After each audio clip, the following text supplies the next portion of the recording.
The look on Claudia Greer's face when I told her she was trespassing on my private lake was worth every penny of the legal storm that came after. I was standing barefoot on my old wooden dock at Silver Birch Lake, pointing straight at the fresh no trespassing signs I'd just bolted into the posts, while Claudia, crowned queen of Redwood Bluffs Estates, went pale, her pontoon boat sputtering to a nervous quiet as 20 neighbors watched from the shoreline, sunscreen and lake water hanging thick in the July heat like the air itself was waiting to see who actually owned this place. I didn't always live here, didn't always smell pine and water every morning. 6 months before that moment I was Logan Mercer, burned-out civil engineer in Phoenix, recently divorced, living off takeout and regret, until the phone rang and I found out my grandfather, Walter Mercer, was gone, and in one sentence the lawyer told me everything had changed. My grandfather had left me his entire estate in Redwood Falls, Wisconsin, all 800-plus acres of woods, fields, and every shimmering inch of shoreline around Silver Birch Lake, the same place where I'd spent childhood summers, where dock planks creaked under my feet and Uncle Hank cleaned fish while my grandfather talked about water rights like they were family members. To the town, Walter Mercer wasn't just a landowner. He was the unofficial lake guardian, the old man who hosted free fish fries every summer, who let kids borrow canoes without asking, who never took $1 for access to the water. And because he was generous, people started to treat that generosity like law, like entitlement, like the lake belonged to everyone and no one at the same time. And that was exactly the gap Claudia Greer decided to crawl into. Claudia showed up one week after I moved into the main house, clipboard tucked under her arm, standing in my doorway like she was there to do a health inspection, tennis whites perfectly pressed, even though I doubt she's ever held a racket, white luxury SUV parked crooked in my gravel drive. And she introduced herself as president of the Redwood Bluffs Homeowners Council, a title that sounded official until you realized she'd basically printed it off at home, her perfume so strong I could taste it while she flipped through a thick stack of papers. She said we needed to formalize my grandfather's informal arrangements and handed me a 40-something page community lake usage agreement from the Redwood Bluffs Homeowners Council, with a neat little line demanding a $12,000 annual maintenance contribution, plus the right for her association to manage access to the shoreline. She said my grandpa had effectively created an implied easement, and now that an outsider, that was me, owned the land, it needed to be put in writing, and the way she said outsider made it clear she'd already decided I was the villain in a story she hadn't even bothered to fact-check.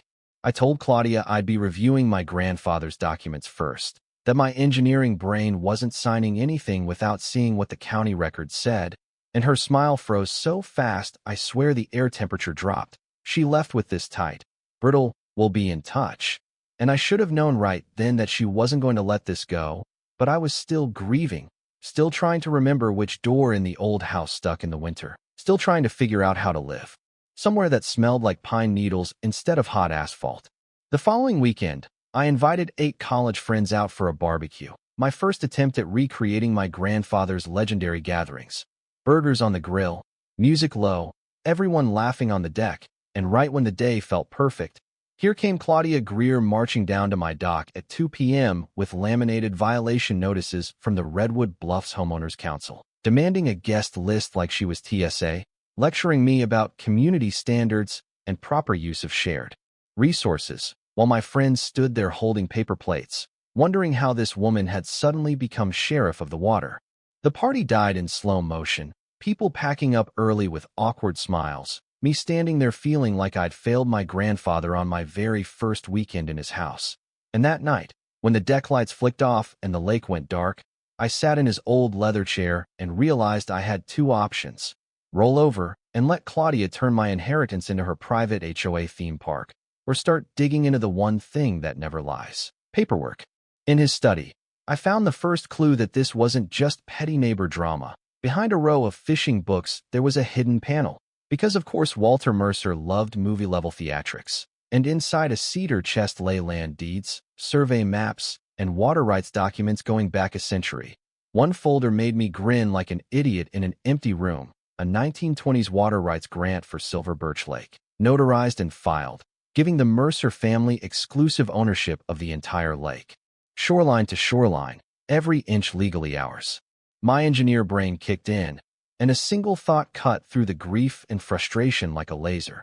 If the county records say we own the lake, then everything Claudia is claiming is built on sand, and sand doesn't hold up well when you hit it with documentation. Once I'd seen that old water rights grant, curiosity turned into full-blown investigation.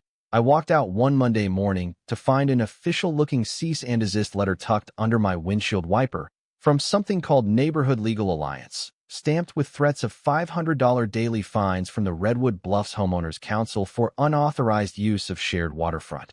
And the more I read, the more it smelled like desperation mixed with fresh toner. No real law firm, just a P.O. box and a lot of bold font.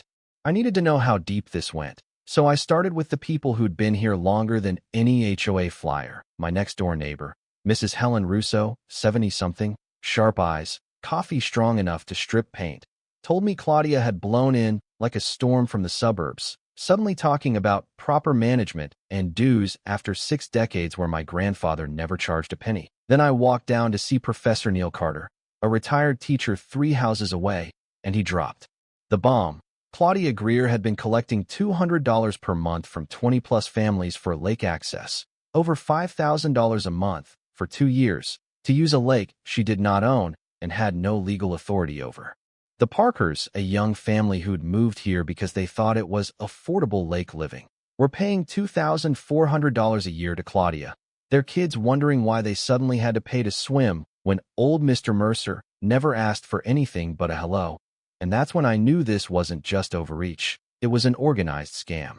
I headed to the county offices, where the smell of paper and old air conditioning hits you the second you walk in, and a clerk who knew property records like I know construction specs helped me dig, record by record, discovery number 1. There was no legally filed HOA called Redwood Bluffs Homeowners Council, nothing on the books. Discovery number 2. Claudia Greer's deed was a basic residential lot with 0 water rights. She owned her driveway and her lawn. That's it. Discovery number 3. Multiple surveys, including Walter Mercer's from the 1960s, confirmed what that old grant said. My family owned Silver Birch Lake outright. I should have felt nothing but relief. But the next knock at my door came from Deputy Miller at the county sheriff's office, holding a complaint accusing me of harassment and property destruction. Claudia had filed a report painting me as some menace tearing down community signs, and I actually laughed, invited Deputy Miller in, and spread the county records across my kitchen table like cards in a rigged game, his eyebrows climbing higher with each page the moment he realized he'd been sent to lecture. The actual landowner might be one of my all-time favorite facial expressions. We drove over to Claudia's place together. She was out front watering flowers in full tennis gear, smirk loaded and ready, right up until Deputy Miller started explaining the basics of property law. "Ma'am, looks like you don't own the lake at all." And the way her hose slipped from her hand and splattered across the driveway, the way her voice jumped an octave insisting the community has always shared access, that was when I said, as calmly as I could, that sharing was one thing, but charging fees for something you don't own is called theft. Word traveled fast. In a small place like Redwood Falls, gossip moves faster than Wi-Fi. Some families stopped paying fees immediately. Others were confused, and Claudia doubled down. Instead of backing off, she printed glossy FL. Yours for a community meeting about waterfront safety at the town hall, conveniently sending them to everyone except me. Meanwhile, I went back to my grandfather's cedar chest, because I had a feeling there was more. The combination on the old lock turned out to be my birthday. Classic Walter Mercer. And under the deeds I'd already seen was a stack of correspondence with the state's conservation agency, plus a bombshell. Silver Birch Lake had been designated a protected watershed zone decades ago, with my grandfather as its legal steward, and the state had been paying him conservation funds for years. Money he'd quietly rolled into something called the Silver Birch Conservation Trust, with me as the successor trustee. The more I read, the wilder it got. Endangered species designations, restrictions on building within 500 feet of the shoreline, automatic federal review for any development, and tucked into one paragraph was the twist of all twists. As steward, I was required to provide reasonable public access for recreation and education, which meant everything Claudia was pretending to fight for: family swimming, kids fishing, community use, was already built into the legal structure, but without fees. Without an HOA, without her. I called attorney Lauren Price, a property rights specialist in Madison, emailed her scans of the trust and the environmental paperwork, and she didn't sugarcoat it. She said, "This isn't just some nosy neighbor. This is fraud. Maybe even conspiracy if she's been forging signatures and filing fake development requests." And she told me to document everything, not to scream at Claudia, not to trade threats in the street. Just quietly let her dig her own hole while we built the record. From there, we launched a three-part strategy. Attorney Lauren Price handled the legal strikes, notifying environmental authorities about unauthorized development inquiries, flagging the fake letters from Neighborhood Legal Alliance, preparing a civil suit on behalf of everyone who'd paid Claudia, while I handled the community side, using the Silver Birch Conservation Trust to fund real safety improvements, real programming. Everything my grandfather had sketched out, but never had time to finish. I met with Emily Navarro, owner of the local restaurant Harbor House Grill, who'd already heard whispers about lake drama. And together we planned a Silver Birch Heritage Festival for the 4th of July, free boat rides, kids fishing lessons, environmental workshops, all funded legally through the trust. And the more we built something real, the more Claudia's fake authority started to look exactly like what it was: paper and ego. At the same time, Mrs. Helen Russo and Professor Neil Carter quietly became my unofficial investigators, recording conversations with Claudia where she misrepresented required fees and hinted at big development plans. Attorney Lauren Price subpoenaed bank records for the community lake account and found thousands of dollars routed into an account only Claudia controlled. And then came the night Claudia knocked on my door with what she called a compromise. I was ready, phone recording in my pocket. When she smiled that tight smile and said we could work together, she'd drop her development plans if I signed a management agreement, letting the Redwood Bluffs Homeowners Council run lake access, and, in return, she'd cut me in on the profits. She spelled it out. Dozens of families paying hundreds a month. Over $100,000 a year, she said. You pull $30,000 just for signing your name.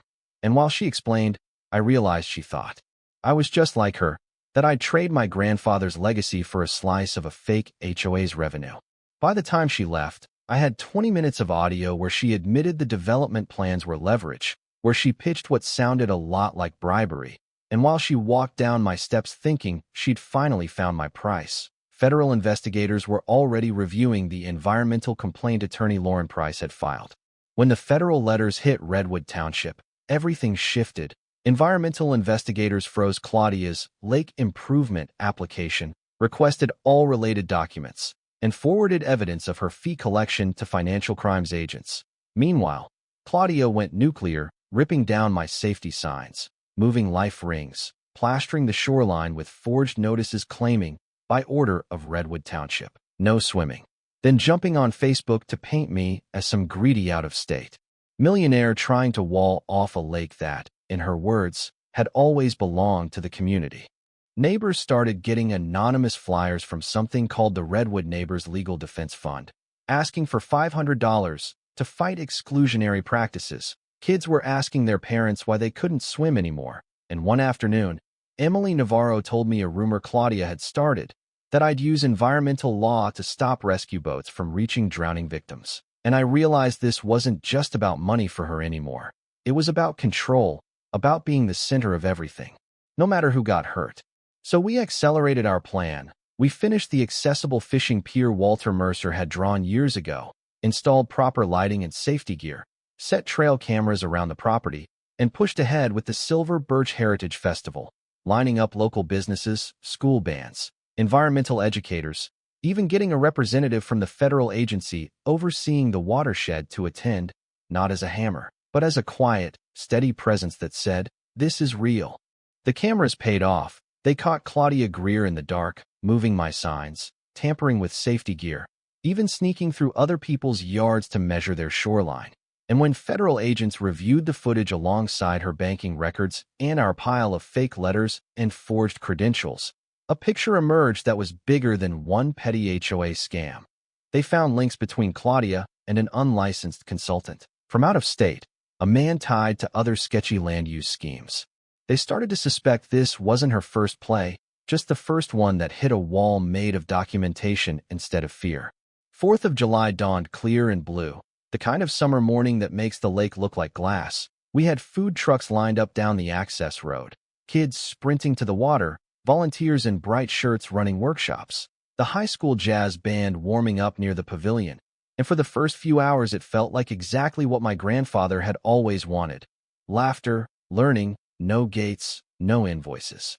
Then, right on schedule, Claudia Greer stormed into the festival, clipboard in hand, 3 loyal followers trailing behind her like lost baby ducks. She marched straight to the main area and announced that this illegal commercial gathering had to shut down, flashed a laminated badge from the Redwood Bluffs Homeowners Council, and declared herself elected HOA president, trying to stop the whole event in front of 200 people and 3 news crews. I'd planned for this. I handed her a folder with every permit from Redwood Township, every insurance certificate, every safety plan, and watched the color drain from her face as she realized there was nothing to grab onto, nothing to twist. The crowd grew quiet. Phones came out, cameras rolled, and I walked up to the mic and said, as evenly as I could, that since questions had been raised about authority, we should clear them up, right now, in public. On the big screen behind me, we projected the original lake deeds, the Conservation Trust documents, the federal watershed designation, all with names and dates and seals. I explained who Walter Mercer had been, how the Silver Birch Conservation Trust worked, how public access was legally protected without any HOA, and how multiple families actually owned their own shoreline parcels outright, meaning they'd never needed Claudia's permission in the first place. Then I said the line I'd been carrying in my chest since the first fake letter showed up on my truck, that while my family had shared this lake freely for generations, charging fees and threatening neighbors over property you don't own isn't community service, it's fraud, and right on cue, as if it had been scripted by someone way above my pay grade. Deputy Alvarez from the county sheriff's office stepped forward with federal agents at his side. They read out the charges to Claudia Greer in front of the festival crowd: wire fraud, mail fraud, forging official documents, obstruction of an environmental investigation. The metallic click of the handcuffs seemed to echo across the water, her last few supporters stepping away like she'd turned radioactive, and the cameras caught all of it: the fake badge, the stunned silence, the children still splashing in the bag. Round because to them it was just another grown-up problem finally being handled. I didn't gloat.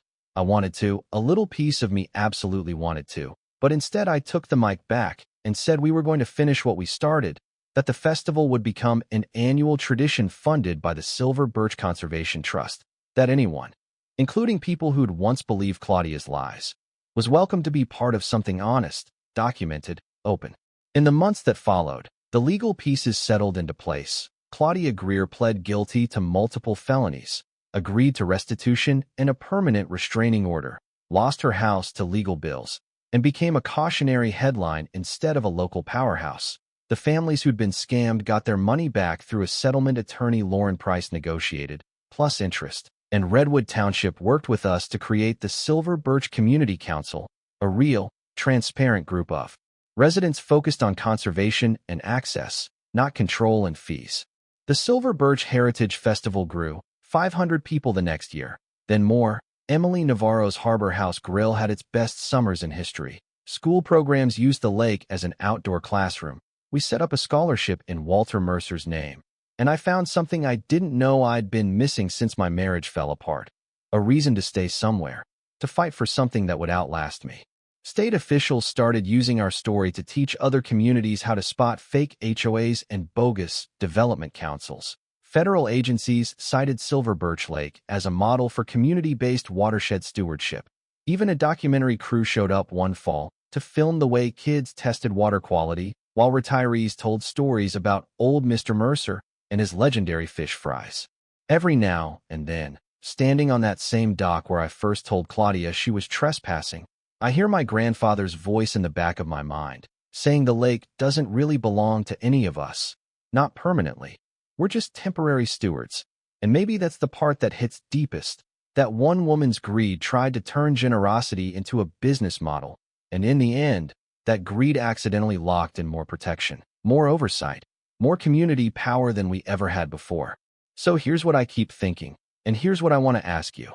When someone like Claudia Greer dresses greed up as community service, When they wave clipboards and fake titles and tell you it's for the good of the neighborhood. Where do you draw the line between going along to keep the peace and standing up to protect what's rightfully yours? And when justice finally comes, is it enough to see the scammer punished? Or do we owe it to each other to build something better in the empty space their lies leave behind?